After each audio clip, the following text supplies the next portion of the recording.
ಯಾರು ಎಂಬುದು ಚೆನ್ನಾಗಿ ತಿಳಿಸುವುದಕ್ಕಾಗಿ ಪರಬ್ರಹ್ಮಕ್ಕೆ ಪರ ಅಪರ ಎಂಬ ಎರಡು ರೂಪಗಳು ಉಂಟು ಎಂದು ನಿರೂಪಣೆ ಮಾಡುತ್ತಾರೆ.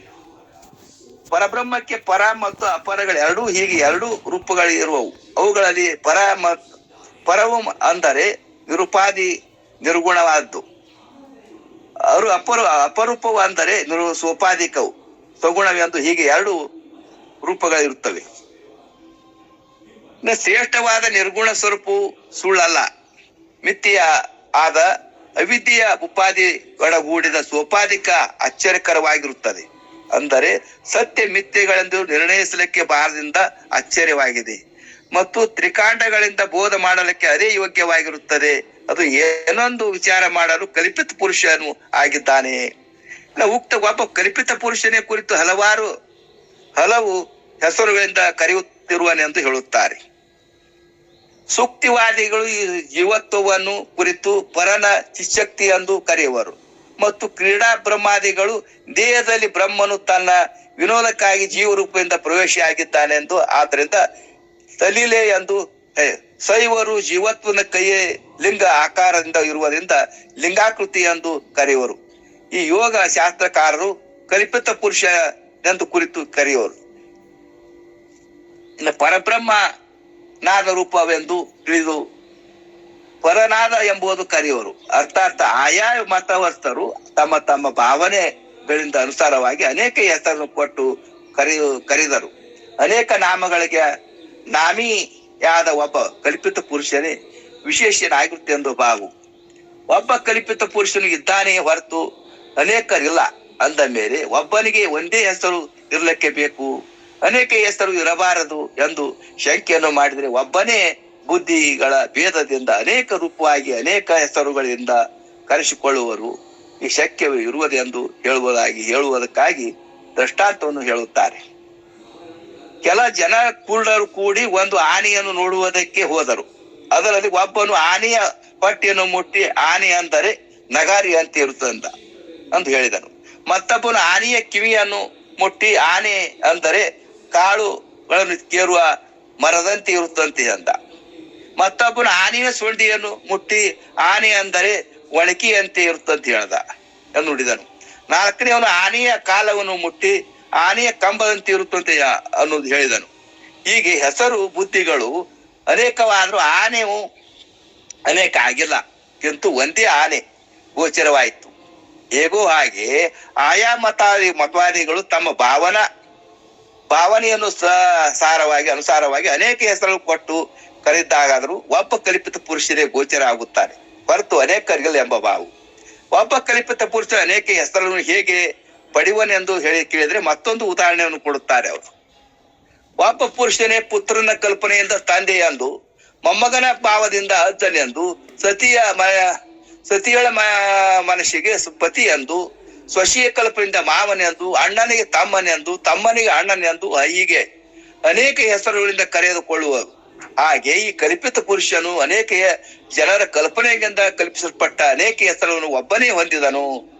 ಅಂದರೆ ಕಲ್ಪನಾ ಮೂಲಕ ಒಬ್ಬನಿಗೆ ಅನೇಕ ಹೆಸರುಗಳು ಸಂಭವ ಆಗುತ್ತವೆ ಎಂದು ಭಾವವು. ಇನ್ನು ಏಕಮೇವಾದ್ವಿತೀಯಾದ ಪರಬ್ರಹ್ಮಕ್ಕೆ ಪರ ಮತ್ತು ಅಪರ ಎಂಬ ಹೆಸರು ರೂಪ ಉಂಟು. ಪರವು ಶ್ರೇಷ್ಠವಾದ್ದು, ಅಪರವು ಕನಿಷ್ಠವಾದ್ದು. ಅಪರವೇ ಕಲ್ಪಿತ ಪುರುಷನಾಗಿರುವನೆಂದು ಹೇಳಲ್ಪಟ್ಟಿತ್ತು. ಆದರೆ ಇದನ್ನು ವಿಚಾರ ಮಾಡಲಾಗಿ ಇದು ಸಂಭವಿಸುವುದಿಲ್ಲ. ಯಾಕಂದ್ರೆ ಒಂದೇ ವಿಧವಾದ ನಿರ್ವಿಕಾರ ಪರಬ್ರಹ್ಮದಲ್ಲಿ ಹೆಚ್ಚು ಕಡಿಮೆಯಾದ ಪರ ಅಪರಗಳು ಭೇದವು ಸಂಭವಿಸುವುದೇ ಇಲ್ಲ ಎಂದು ಶಂಕೆಯನ್ನು ಮಾಡಿದರೆ ಮತ್ತು ಸಮಾಧಾನ ಮತ್ತೊಮ್ಮೆ ಸೂತ್ರದ ಪ್ರತಿಪಾದನೆ ಮಾಡುತ್ತಾರೆ. ಸಮಾನವಾದ ಹಲಗೆಯ ಮೇಲಾಗಲಿ ಅಥವಾ ಪಡದೆಯ ಮೇಲಾಗಲಿ ಚಿತ್ರಕನಿಂದ ಬರೆಯಲ್ಪಟ್ಟ ಸ್ತ್ರೀ ಗೊಂಬೆಗಳಿರುವವು. ಆ ಸ್ತ್ರೀ ಚಿತ್ರವನ್ನು ನೋಡುತ್ತಿರಲು ನೋಡುವವರ ದೃಷ್ಟಿಗೆ ಆ ಸ್ತ್ರೀಯರ ಮನೆಗಳು ಎತ್ತರವಾಗಿಯೂ ಪಂಕಗಳು ತೆಗ್ಗವಾಗಿ ಇರುವಂತೆ ತೋರುತ್ತವೆ. ಆದರೆ ಆಧಾರವಾದ ಹಲಿಗೆ ಅಥವಾ ಪಟವು ಸಮಾನವಾಗಿದ್ದು ಆ ಬಣ್ಣದ ಉಪಾಧಿಯಿಂದ ಎತ್ತರ ತೆಗ್ಗು ತೋರಿದಂತೆ ಒಂದೇ ಅಖಂಡ ರಸವಾದ ಬ್ರಹ್ಮದಲ್ಲಿ ಅವಿದ್ಯೆ ಉಪಾದಿಯಿಂದ ಮೂಲಕ ಪರ ಅಪರಗಳು ಶ್ರೇಷ್ಠ ಕನಿಷ್ಠವೆಂದು ತೋರುತ್ತವೆ. ಹೀಗೆ ತೋರುವುದು ಇದು ಅಸಂಭವ ಅಲ್ಲ ಕಿಂತು ಉಪಾಧಿ ಮೂಲಕ ಸಂಭವಿಸುತ್ತದೆ ಎಂದು ಭಾವವು.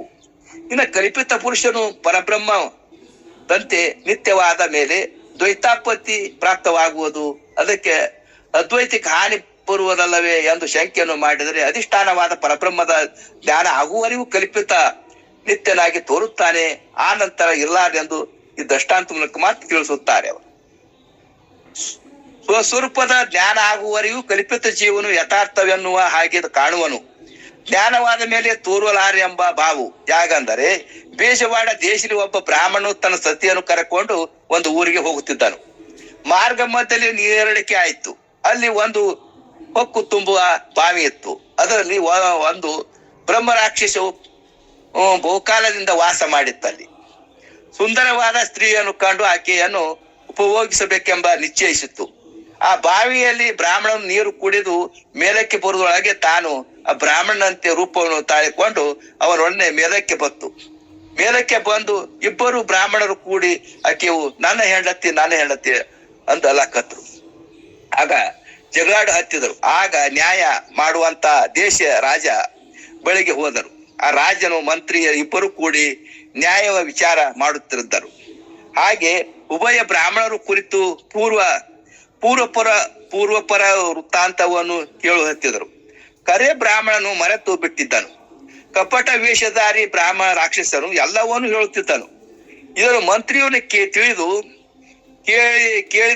ಕೇಳಿದೆಲ್ಲಕ್ಕೂ ಉತ್ತರ ಕೊಡುವುದರಿಂದ ಇದು ಬಹು ಬ್ರಹ್ಮ ರಾಕ್ಷಸಿ ಇರಬೇಕೆಂದು ತರ್ಕಿಸಿ, ಯಾರು ಶೀಶೆ ಒಳಗೆ ಪ್ರವೇಶ ಮಾಡುವರು ಅವರು ನಿಜವಾಗಿ ಈ ಸ್ತ್ರೀಯೊಳಗೆ ಪತಿ ಆಗಿರುವಿರಿ ಅಂತ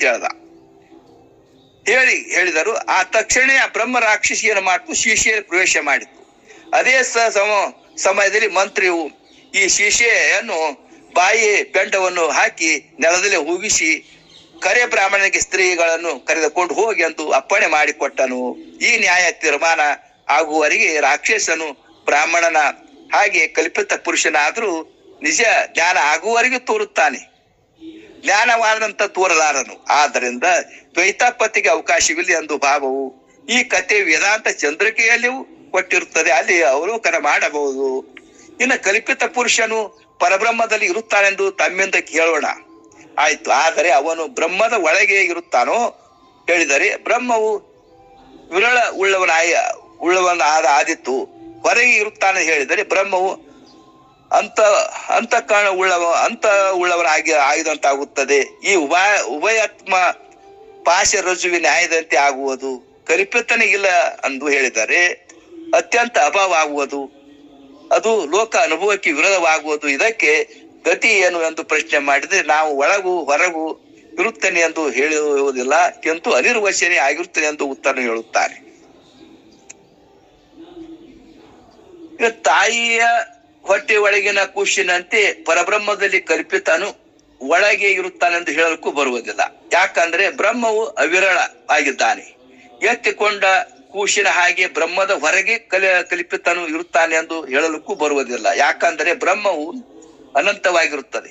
ಆದ್ದರಿಂದ ಒಳಗಾಗಲಿ ಹೊರಗಾಗಲಿ ಇರುತ್ತಾನೆಂದು ಹೇಳುವುದು ಆಗುವುದಿಲ್ಲ. ಯಾಕಂದರೆ ಕಲ್ಪಿತ ಜೀವ ಅಧ್ಯಾಸ ಉಳ್ಳವನಾಗಿರುವುದರಿಂದ ಸುಳ್ಳಾಗಿರುವನು. ಇನ್ನು ಬಳಿಕ ಕಲ್ಪಿತ ಜೀವನು ಪರಬ್ರಹ್ಮದಲ್ಲಿ ಭಿನ್ನ ಎಂದು ಹೇಳಲಿಕ್ಕೆ ಬರುವುದೆಂದು ಹೇಳುತ್ತಾರೆ. ಖುಷಿಯಾದ ಜೀವನು ಸತ್ಯವಾದ ಪರಬ್ರಹ್ಮದೊಳಗೆ ಭೇದಗಳೆರಡೂ ಹೇಳಲಿಕ್ಕೆ ಬರುವುದಿಲ್ಲ. ಯಾಕಂದರೆ ಭಿನ್ನ ಎಂದು ಹೇಳಿದರೆ ಎರಡಾಗಿ ದ್ವೈತಾಪತ್ತಿ ಸಂಭವಿಸುವುದು. ಅಭಿನ್ನವೆಂದು ಹೇಳಿದರೆ ಸತ್ಯ ಮಿಥ್ಯಗಳ ಅಭೇದ ಆಗದು. ಭೇದವನ್ನು ಹೇಳಿದರೆ ಅವೆರಡೂ ಪರಸ್ಪರ ತಮ್ಮ ಪ್ರಕಾಶದಂತೆ ಆಗುವುದರಿಂದ ಭೇದ ಹೇಳಲಿಕ್ಕೆ ಬರುವುದಿಲ್ಲ, ಎಂದು ಅನಿರ್ವಚನೆ ಎಂಬ ಭಾವು. ಈ ಭಿನ್ನ ಆದಿಗಳು ಗುಣತ್ರಯಾತ್ಮಕ ಆಗಿರುವುದರಿಂದ ತನ್ನ ನಿಜದಲ್ಲಿ ಮಿಥ್ಯ ಆಗುತ್ತದೆ ಹೇಳುತ್ತಾರೆ.